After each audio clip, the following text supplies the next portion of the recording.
Heidi, hi campers.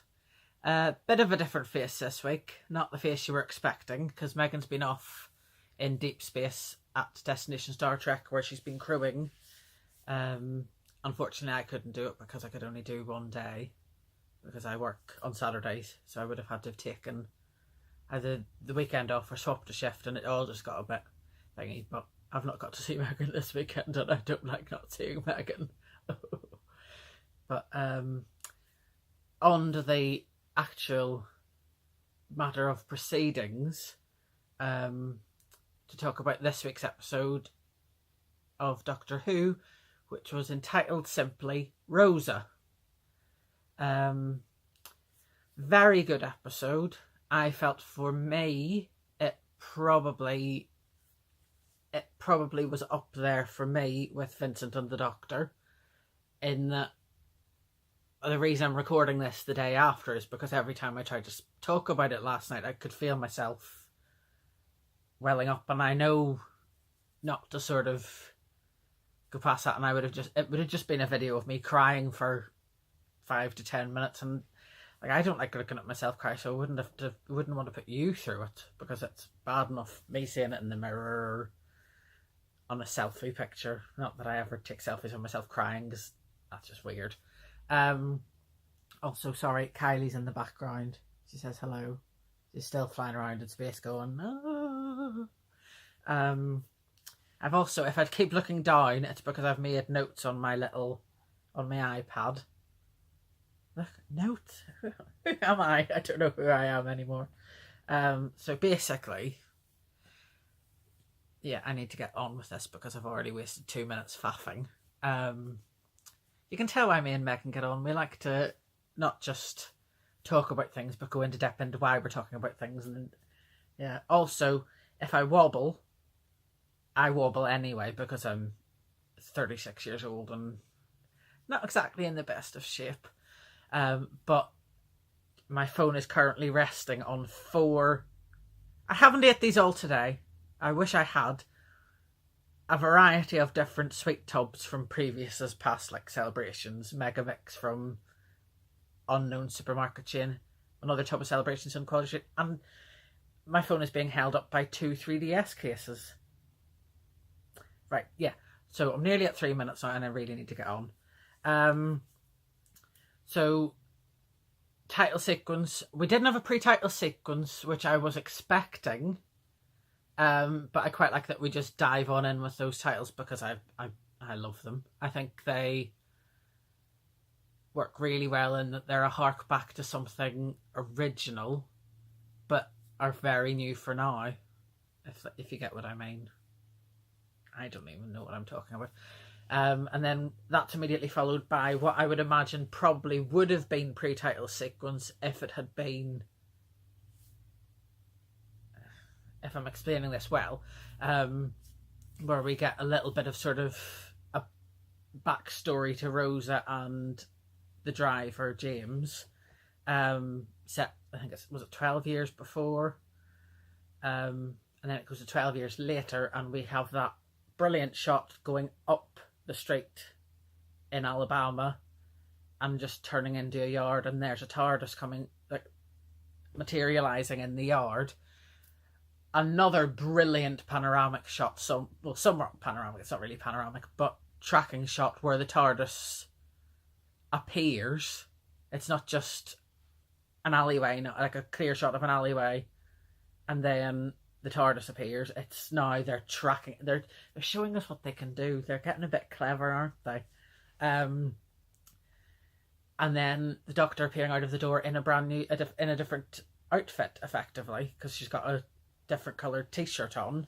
And then we see a bit more of that control room, which I love the fact that it looks like a big honeycomb crystal cathedral in a way, because the way it's lit, you've got those bits of light coming in through like what looks like the cogs, but they're not cogs, but again, you know what I mean. Setting up sort of, have they tried, is that their 14th attempt and they keep landing in Alabama? Is it the 14th attempt of a lad landing in Sheffield? Has there been other little diversions that maybe if in 10 years time Big Finish does the 13 Doctors Volume 1, will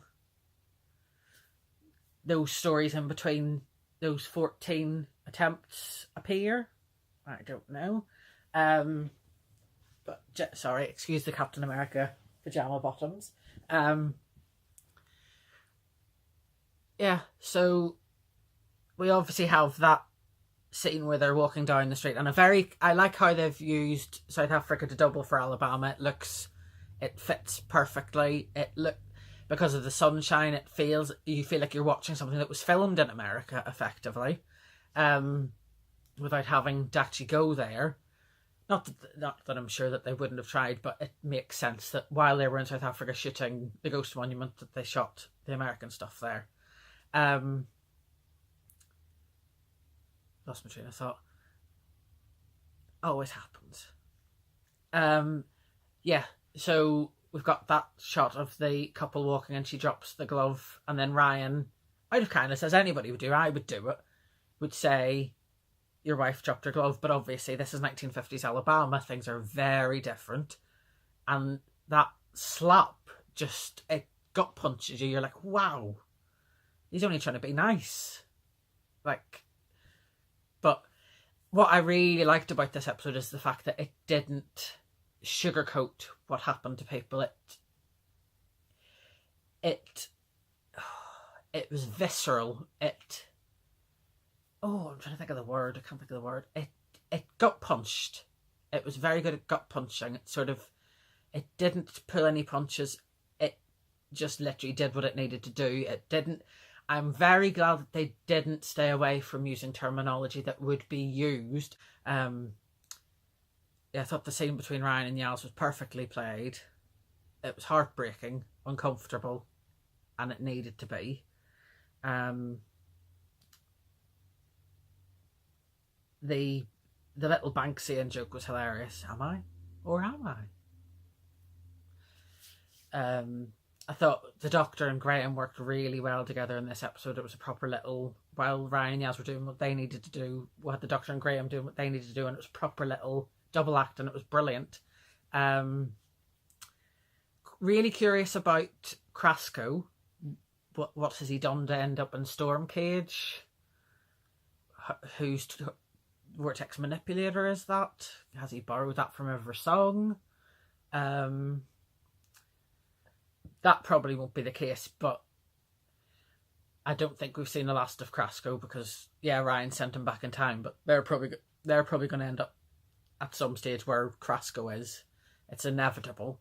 Chris Chibnall's a sneaky little cheat because he told us there was no sort of story arc, and I get the feeling there's a few little threads starting to sort of converge, and by the end of the series we sort of will hopefully have had those explained. The music, sorry, like I say, I'm looking at my notes. The music this week felt very different to the previous 2 weeks. It felt grander. It felt like sort of that sort of music you get in like Apollo 13 or Independence Day. It felt very patriotic and of where it should be. It felt a lot more orchestral in the previous 2 weeks. It wasn't quite so, I can't think of the word, electro? You get what I mean. I think. Do you? Let me know. I thought Vanette was perfect. Is it Vanette? Is that how you pronounce her name? Was perfect as Rosa Parks. That voice was incredible. Perfect casting. She played her incredibly well. I think if Rosa had still been about today, she would have quite enjoyed that portrayal of her.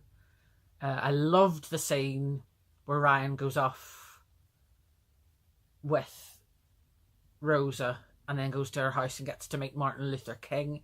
That is sort of how Ryan is in that scene, is how I would be if I walked into a room and Edith Piaf, Judy Garland and Joan Crawford were sitting smoking a few, having a couple of gins. You know what I mean? Having a dinner party. I keep saying you know what I mean, but maybe you don't. I don't know. Again, let me know. But yeah, I loved sort of how Tussin played that scene. It just was sort of like that was his history class suddenly in front of him, which is what a lot of us, when we say if we could have a dinner party with people who are now dead, that's sort of what you imagine it would be like. It's strange. Yaz got a little bit more to do this week, which I liked, because it felt like she's been very underplayed. But then I think next week, obviously, spiders, is going to probably focus on her a bit more, so we'll probably get to see Yaz do a bit more. And there's another cat now appearing, so again, if I start wobbling, it's because the cats are curious and they can hear me talking. And there will probably be a cat tail at some point in this. If there's not, I'd be very surprised. Oh, I'm leaning now because she is stood right beside the Tower of Former Sweets. The Tower Graveyard, I'm going to call it. Oh, there is, yeah. But all of this obviously leads up to with Prasco intervening. It's all the Doctor and the three of them sort of doing the best they can to sort of make sure that what happens. History is set in stone, and they try and make sure that nothing can sort of alter what is to happen and what we all know is to happen, because it's one of those things where you dread to think that if he had succeeded, what the heck would have happened. Obviously Rosa wouldn't have done what she did. Nothing would it have changed? I don't know. It probably wouldn't have done. It probably would have got worse. I don't know. But that bus scene is just, from the moment Graham realises they're all part of it, Bradley Walsh's face in that scene is just absolutely heartbreaking, and proper kicks you. And the Doctor saying that they can't intervene, that it has to happen. They can't say anything, they can't do anything. My heart through that whole scene was just beating through my chest. I could feel it going boom, boom, boom, boom, boom. Like, and the Doctor's face with Rosa in the background, where you can see the struggle going on of not to say anything, not to do anything, not to try and make this right, because it can't be made right. Is Jodie's face that, hello Cattail, Jodie's face there is just, you can just see all the sort of, the Doctor's sort of inner turmoil, trying not to sort of do anything. Yeah, brilliantly, oh my god, brilliantly played by everybody. But yeah, Bradley Walsh in that scene just takes your heart, pulls it out through your chest, and just goes ha ha ha ha ha ha ha at you, effectively. The music, it was obviously a modern song. I know a lot of people don't really like that, but I feel like the song fitted the purpose, it fitted the scenes, it fitted all of that sort of guff. And I loved the last scene in the TARDIS. I've seen a couple of tweets compare the central column to a lipstick, which now, as Beth from the Time Ladies on Twitter said last night, she can't unsee. I can't unsee that now. All I see is a little sort of shade of L'Oreal. Is L'Oreal even a lipstick? I don't know. Is it? Let me know. Yeah. And I loved the use of archive footage of Bill Clinton giving Rosa her award. I thought that was really good, because that might encourage kids who maybe didn't really know very much about it to go on YouTube, look up clips from it. Beautifully played, and I loved that shot panning back from them as they stood watching the asteroid in space. I thought that was really, really, it was very powerful ending. And it was interesting not to have the theme tune over the end credits, to have that song continue on. Felt a bit sort of, felt different, but good, and which 3 episodes in is very strange, but good different. I, however, I really enjoyed that episode. I'm dreading next week because I don't like spiders, really don't like them. So I feel like a lot of it's going to be my sort of Adina Monsoon Casualty Holby City spectacles or through my hands because I just can't cope. Yeah, I'll have to see how I cope with that one. Might not be very well. Might be alright. Might see a spider and leave the room, I don't know. But yeah, so back to this week. So basically, you'll have gathered I quite enjoyed it. I thought it was very well paced. Sort of felt like everything happened for a reason. It was all done to lead to what we had to have happen at the end. It did feel a bit like the villain was shoehorned in, like he didn't really need to be there, but then equally he had to be there to get the Doctor to do what they did. And I don't think we've seen the last of him. Yeah, so just I'm going to have to leave you on this because I'm nearing about 15, 16 minutes, I think, which is longer than Megan's ever done so far. So she probably will be like, what have you done? Why have you made that long? I'm Irish, I like to speak. Yeah, so let us know on Twitter what you think. And it'll probably either be Megan or me next week, depending on who's doing what.